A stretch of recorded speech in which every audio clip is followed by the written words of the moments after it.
ഈ പ്രസ്ഥാനത്തിന്റെ നേതൃത്വവുമായി ബന്ധപ്പെട്ട ആരെങ്കിലും ഒരാൾ പോലും, ഞാൻ എല്ലാവരുമായി സംസാരിച്ചിരുന്നു. ഞാൻ KPCC പ്രസിഡന്റുമായി, പ്രതിപക്ഷ നേതാവുമായി, AICC ജനറൽ സെക്രട്ടറിമാരുമായി, ഉത്തരവാദിത്തപ്പെട്ട മുഴുവൻ നേതാക്കന്മാരുമായി സംസാരിച്ചിരുന്നു. ഈ നിമിഷം വരെ എന്നോട് രാജിവെക്കാൻ ആരും ആവശ്യപ്പെട്ടിട്ടില്ല. ഇവിടെ അങ്ങ് തന്നെ സൂചിപ്പിച്ച ഒരു വിഷയമുണ്ട്, ഒരു യുവനടിയുടെ ആരോപണങ്ങൾ വന്നു എന്ന്. ആ യുവനടി എൻ്റെ അടുത്ത സുഹൃത്താണ്. അവർ എന്നെ പറ്റിയാണ് പറഞ്ഞതെന്ന് ഞാൻ വിചാരിക്കുന്നില്ല, വിശ്വസിക്കുന്നുമില്ല. അവര് എൻ്റെ പേര് പറഞ്ഞിട്ടില്ല എന്നാണ് ഞാൻ മനസ്സിലാക്കുന്നത്. പിന്നെ മാധ്യമങ്ങളാണ് എൻ്റെ പേര് കൊടുത്തു വെക്കുന്നത്.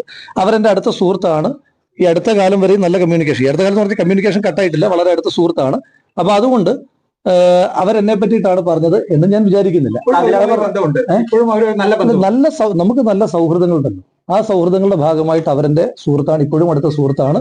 അത് നാളുകളിലും അടുത്ത സുഹൃത്തായിരിക്കും. അവരെന്നെ പറ്റിയിട്ടല്ല അങ്ങനെ ഒരു കാര്യം പറഞ്ഞതെന്നാണ് ഞാൻ ഇപ്പോഴും ഉറച്ചു വിശ്വസിക്കുന്നത്. ഞാൻ പറയല്ലേ, ഞാൻ ഒന്ന് പറഞ്ഞോട്ടെ സഹോദര. അപ്പോ അവര് എന്റെ പേര് ഇപ്പോഴും പറഞ്ഞിട്ടില്ല. നിങ്ങൾ തിരിച്ചും മറിച്ചും അങ്ങയുടെ മാധ്യമ സ്ഥാപനം ഉൾപ്പെടെ തിരിച്ചും മറിച്ചും ഒക്കെ ചോദിച്ചിട്ടും അവരെന്റെ പേര് നിമിഷം വരെ പറഞ്ഞിട്ടില്ല എന്ന് തന്നെയാണ് ഞാനും അത് കണ്ട ഒരാളെന്ന നിലയിൽ മനസ്സിലാക്കുന്നത്. അപ്പൊ അതുകൊണ്ട് അത്തരത്തിൽ ഏതെങ്കിലും ഒരു നിങ്ങൾ സൂചിപ്പിക്കുന്ന പോലെ എന്റെ പേര് ആരെങ്കിലും ഗൗരവതരമായി ഒരു പരാതിയായി പറഞ്ഞിട്ടില്ല.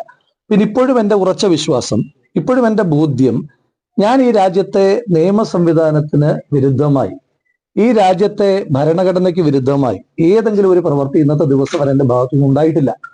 ഇപ്പൊ നിങ്ങള് പിന്നെ പുറത്തുവിട്ടിരിക്കുന്ന വാർത്തകളിൽ പോലും ഞാൻ നിയമവിരുദ്ധമായി എന്തെങ്കിലും ഒരു കാര്യം ചെയ്തതായിട്ട് നിങ്ങൾക്ക് ആരോപിക്കാനുണ്ടോ? ഈ രാജ്യത്തെ ഏതെങ്കിലും നിയമപരമായ സംവിധാനത്തിനകത്ത് എനിക്കെതിരായിട്ട് പരാതി ഉണ്ടോ? ഇനി പരാതി ആർക്കും കൊടുക്കാം. അപ്പൊ നിങ്ങൾക്കെതിരെ എനിക്കും പരാതി കൊടുക്കാം. എനിക്ക് പരാതി ചമപ്പിക്കാനും പറ്റും. അതെല്ലാം ചെയ്യാൻ പറ്റും. ഇന്നത്തെ കാലത്ത് അതൊക്കെ പറ്റും. പക്ഷെ ആ ചമയ്ക്കപ്പെട്ടൊരു പരാതി പോലും എനിക്കെതിരായിട്ട് ഇതുവരെ വന്നിട്ടില്ല. ഇനി ആർക്കെങ്കിലും എന്നെ പറ്റിയിട്ട് അത്തരത്തിൽ പരാതി ഉണ്ടോ? സ്വാഭാവികമായിട്ടും അവർക്ക് ഈ രാജ്യത്തെ നിയമ സംവിധാനത്തിൽ വിശ്വസിക്കുന്ന ആളാണ് ഞാൻ. അവർക്ക് പരാതി കൊടുക്കാം. ഈ രാജ്യത്ത് കോടതിയുണ്ട്, നീതിന്യായ സംവിധാനങ്ങളുണ്ട്. ആ നീതിന്യായ സംവിധാനങ്ങളിൽ ഞാൻ എന്റെ നിരപരാധിത്വം തെളിയിക്കുകയും ചെയ്യും. ഈ ഗർഭ